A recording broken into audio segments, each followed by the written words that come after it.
Well, stretching is often an overlooked aspect of fitness routines. So today, Nick Fye, a personal trainer at Lifetime Fitness, is here to give us some key stretches that will help a lot of desk workers. I know a lot of us, we're sitting here right now. A lot of people are sitting around all day working, but still want to get those activities in and move their body a little bit. So I guess, Nick, start by telling me just a little bit about the importance of continuing to move even while you're at work.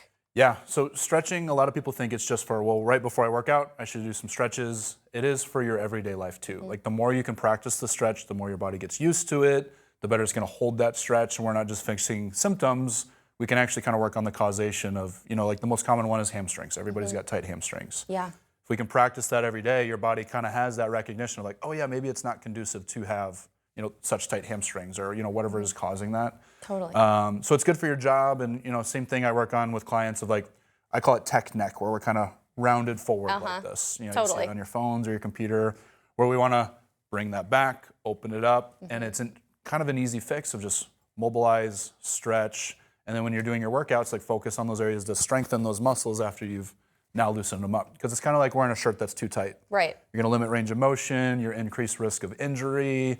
And it just is kind of a slippery slope through life if you keep neglecting your stretches. So that's why they're important. Okay, I love it. Yeah, keeps those movements active, keeps your body able to move. So you're going to give us a few examples of stretches we can all do. If you're watching on a couch at home or watching at your desk, you guys can get up and do this with us. So start off with the stretches that we're going to do. Yeah, so I have 3 good ones. You can do these at your desk. Basically, you just need something sturdy like your chair. But first one, it's a little harder on this higher up chair, but it's just called a figure 4. Okay. You're just crossing that leg across.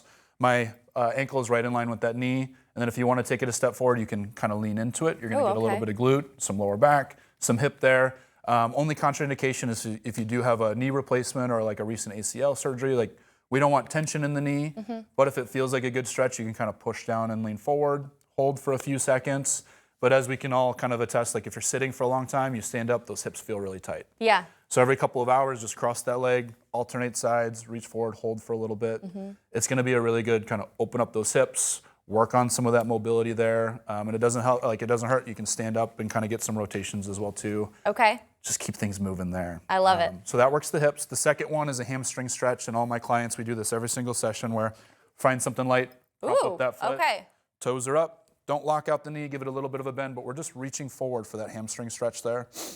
The relevance there is, like I said, hamstrings are chronically tight on a lot of people.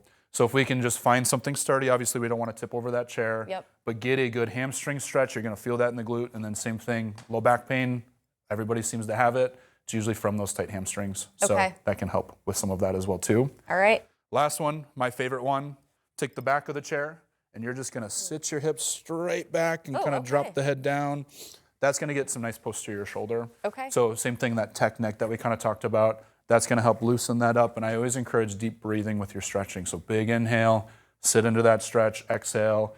You're going to feel that, through that thoracic spine, some of the posterior shoulder.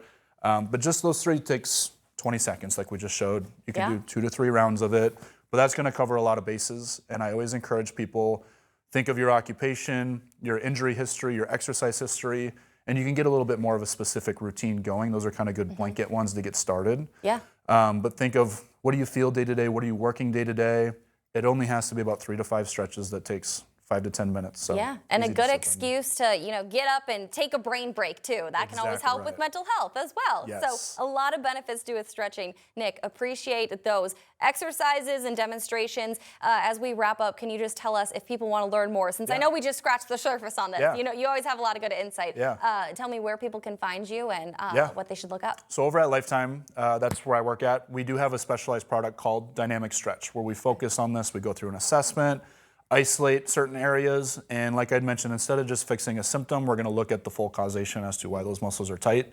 So we create a unique program for you that includes, homework stuff to practice, progressive stretches and mobilization, things specific to you. So if anybody's interested in that, even if you're a member or non-member, come in for a free assessment. We'll take a look at you and get you all squared away.